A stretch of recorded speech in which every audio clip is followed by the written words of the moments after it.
Chris Jenkins, today I have Coach Wilks join me for a one-on-one. Coach Wilks, thank you so much for your time today.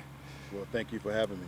This secondary, I want to talk about this secondary that everybody's talking about. But before we get into that, you returned to Carolina, and you returned not only to Carolina but to a team that doesn't have so much of the coaching staff and players that were here before.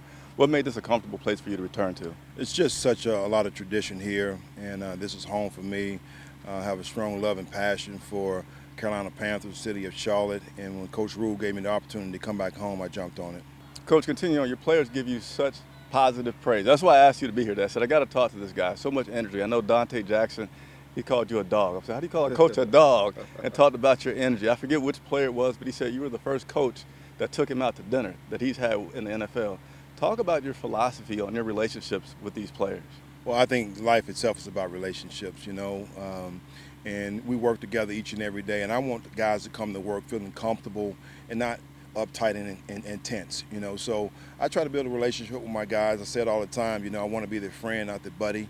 And we have great conversations about life, things outside of football, which I think is so important as we try to build and reach our ultimate goal, which is really service. And when you talk about the energy, I've always believed this, and I learned this from Tyrone Willingham: the speed of the pack is determined by the speed of the leader. So I'm going to bring the energy every day. I'm always going to be the same regardless of the situation, and I want those guys to understand that they can feed off me.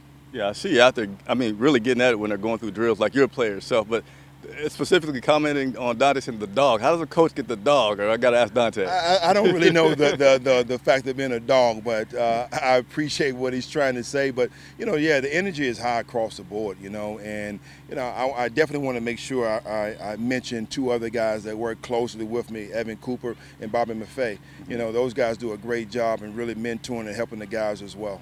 Okay, now let's move over to the coaching side. What's your philosophy on coaching this group, and what are you trying to work with these guys? Well, as a coach, I'm real big on teaching. I think you got to be a great teacher, great communicator, and you still got to develop guys.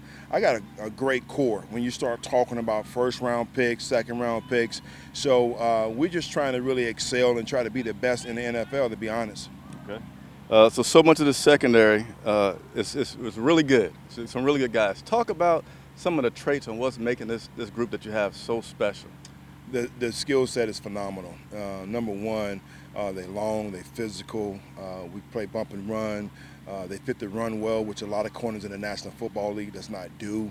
I said all the time, you can't hide in our room. We're going to be a physical group. The identity of our defense is how physical our corners tackle. So we're not going to lose that edge. And just the ability to be able to play with our eyes more, and I can see it from OTAs to the transition out of training camp. We're making more plays on the ball. And you got a good variety of tall guys, long guys, shorter speed guys. Very good array. We got a great group, across the board, and those guys work well together. And the one thing I love about it, they encourage one another. And if we could specifically talk about J.C. Horn, he's a rookie that had a lot of potential. Was cut short last season with his injury. Can you talk about some of the traits why so many fans are so excited and what you see in J.C. Horn specifically? Well, one of the things that I see that a lot of fans don't see is just his determination and will to be great. A lot of guys talk about it. They say they want to be great, they want to be good, but really don't put the time and effort in. He loves football.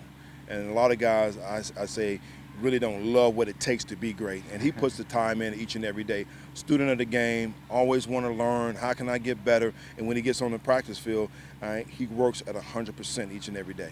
Would that be what I've heard of people talk about being a pro's pro, that kind of thing? Pro's pro. And you got to think about, his traits, his DNA. His father played in the league, great receiver. So he understands what it takes, to excel and maintain a high level in the NFL. Okay, we'll end on this. Coach Rule talked about the phases that he wanted to get better at for this team this year. One of them on the defensive side was talking about red zone, getting better with the red zone scoring specifically. How can this group, the secondary, really help with that part of what you guys need to correct for the season? Well, I say it all the time. The quickest and the fastest way to win a football game or lose is through the air. You know what I'm saying? So we're the last line of defense. And when teams get in the red zone, our philosophy is most of the time they have points, meaning a field goal. So it's all about takeaways and field goals. We don't want them to score. And the biggest thing for us on the back end is making sure that we execute and do our job and our assignment and keep everything in front of us. And I heard you have these guys, even in walkthroughs, trying to punch the ball out. They're always trying to think about how to get a turnover. Yeah, Coach Rule started in that's Coach Snow's philosophy as well. And I've always been a part of taking the ball away every place I've been. So we pride ourselves on that.